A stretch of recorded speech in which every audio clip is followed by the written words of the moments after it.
salah satu cobaan bagi saya ya, dimana untuk meluruskan niat untuk melakukan ini semua. Itu awalnya saya shock tuh, jantung saya sampai copot tuh. Itu di podcast Om Deddy saya juga udah sampaikan ya, mungkin yang belum nonton nanti teman-teman semuanya bisa nonton. Itu pada hari apa ya, Jat?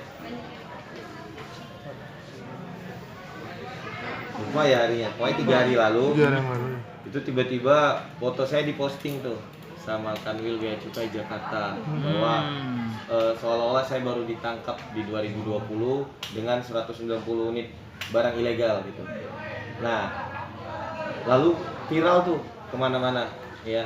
Jadi pada waktu itu malamnya kita coba klarifikasi sama pihak Bea Cukai, kok tiba-tiba ada foto kita kayak gitu ya, seperti itu.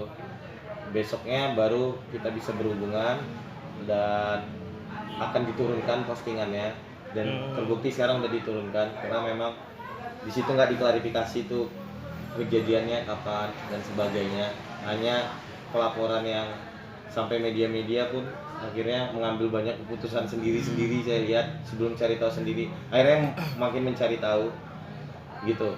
Setelah diturunkan, tapi ini udah menyebar nih, beritanya menyebar kan, udah kemana-mana. Lalu 2-3 hari saya calling down dulu, baru semalam saya memberikan klarifikasi. Begitu. Oke, berarti itu foto lama berarti Bang, dan Abang nggak ada penahanan dari Bea Cukai berarti? Penahanan dari Bea Cukai nggak ada, sama sekali nggak ada, karena selama 3 tahun saya kooperatif. Ya kooperatif, apabila di 2017 itu barang yang saya beli ya, itu masih dibeli karena itu masih punya orang. Kan saya masih mulai merintis dari nol tuh. Ya, itu diindikasi pabean atau cukainya belum dibayarkan. Kan saya tidak mungkin kan membeli handphone, saya tanya ini pabeannya udah belum? Ini mana BPKB-nya? Nggak bisa, kalau handphone beda nih. Kalau tadi motor, mobil, kita pasti akan tanya mana BPKB-nya, mana ininya, seperti itu. Seperti itu sih. Merasa dirugikan nggak sih Bang sama Bea Cukai dengan postingan yang 3 hari lalu itu? Gimana? Merasa dirugikan sama Bea Cukai nggak sih? Merasa dirugikan pastinya Mas, karena ini seperti pembunuhan karakter Mas, sanksi sosialnya. Logikanya nih, pembunuh aja mukanya diblur. Pembunuh loh, seperti itu. Atau kadang koruptor atau apa di inisial aja yang kita nebak-nebak. Ini saya yang baru diindikasi ya, cukainya belum selesai, belum dibayarkan. Sekali lagi ini bukan penyelundupan ya, cukai ya, barang yang di toko saya ada orang mau jual dan mau saya beli, yang diduga pabeannya belum selesai, seperti itu. Tapi saya dibuat sanksi sosial seperti itu. Dan kebetulan di 2018 saya kan saya memutuskan untuk menjadi influencer, menjadi public figure. Kalau begitu kan saya rasa pembunuhan karakter. Tapi alasan dari satu hukumnya kan tersangka nih Bang. Tersangka. Nah itu gimana kondisinya? Karena udah ada nyampe ke jari, berkas-berkasnya segala macam. Gimana Bang menjelaskannya? Ditangkapnya dulu. Ya itu kayak kenalan.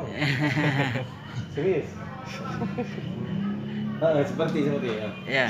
Ditangkapnya nggak ditangkap. Aku kasih tau kronologinya ya. Ya, kronologi itu 2017 ya Bang? 2017, soalnya ini kan lama nih. Jadi 2017 pertama kali aku nginjak Jakarta. Pertama kali, ya aku kan dulu masih jual second doang ya. Namanya nggak ada modal kan. Jual second di toko saya 2x2 meter tuh ada. Itu legend sih saya rasa. Rezekinya Masya Allah, meskipun 2x3 meter.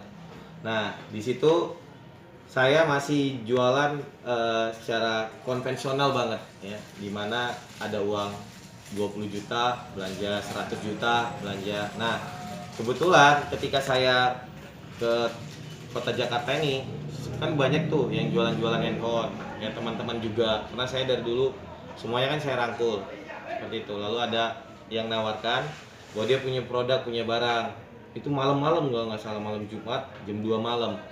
Ini ada nih lagi BU itu butuh uang, ya udah besok aja, saya bilang nggak bisa, kalau bisa malam ini ya katanya.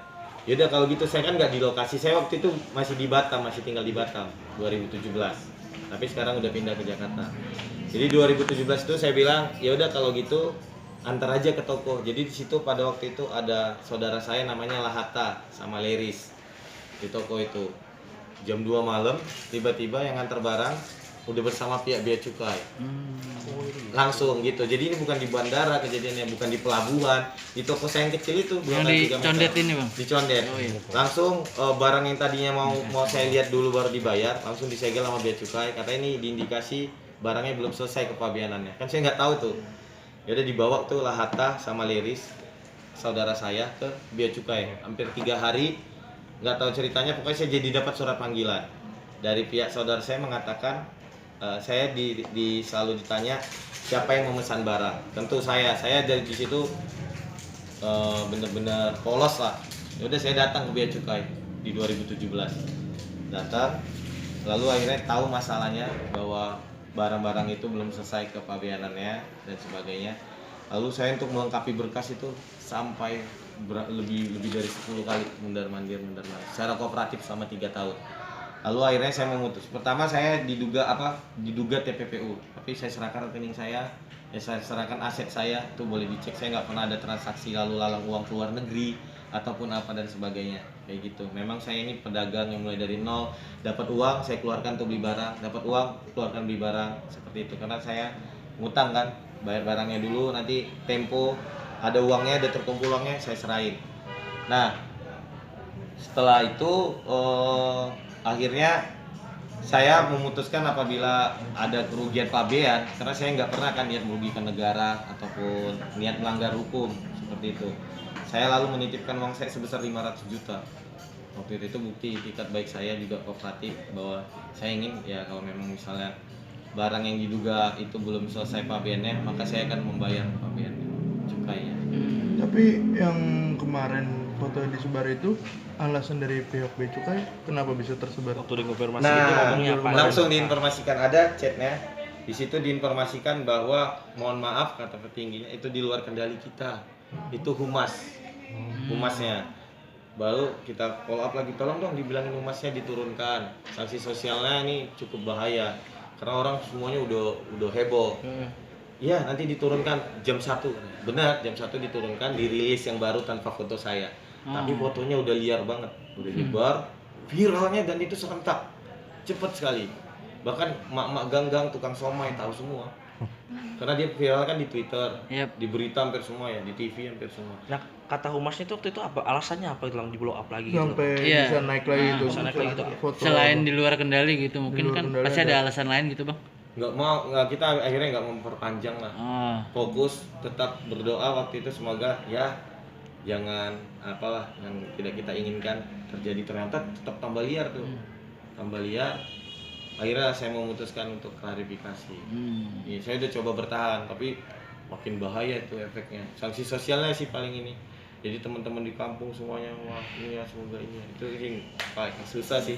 Mental saya udah rusak duluan tuh, bisa gila bahkan. Berarti ketika ada ucapan oke fotonya akan diturunkan berarti udah case close berarti masih. Fotonya kan diturunkan. Fotonya udah diturunkan berarti udah selesai maksudnya sama bang udah nggak usah diperpanjang diperpanjang lagi gitu. Kan tapi media-media mau memperpanjang. Kalau saya kan dari awal nggak mau memperpanjang. Saya pabean terus selesai kan ini silent kan udah saya bisa ini. Logikanya kan dari 2017 kan 2018, 2019, 2020. Tapi memang atas kejadian 2017 itu sih saya banyak belajar dan berkembang akhirnya. Juga Bang, tadi nyambung soal tersangka dan kasus hukumnya abang ternyata masih berlanjut nih ke kejar berkas-berkas yang itu. Tanggapan abang gimana bang?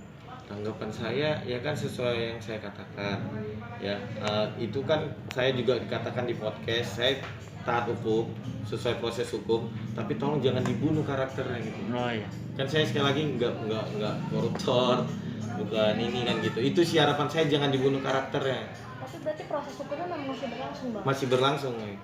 Masih berlangsung. Makanya didoain semua teman-teman media, semoga ya yang terbaik lah buat saya, buat semuanya. Kalau status tahanan kota sendiri bang? Status tahanan kota. Selama ini kan saya kooperatif tuh. Ya jadi kan tidak ada alasan yang kuat untuk harus menahan saya. Berarti memang statusnya tahanan kota? Masih ya, ada status saya tahanan kota. Berapa lama tuh bang? 1 minggu. 2 minggu maaf. Dijanjiin 2 minggu. Sejak berkas itu dilempar ke Kejari berarti bang? Iya, sejak berapa ya? Hampir 2 minggu lalu ya, hampir 3 minggu lalu.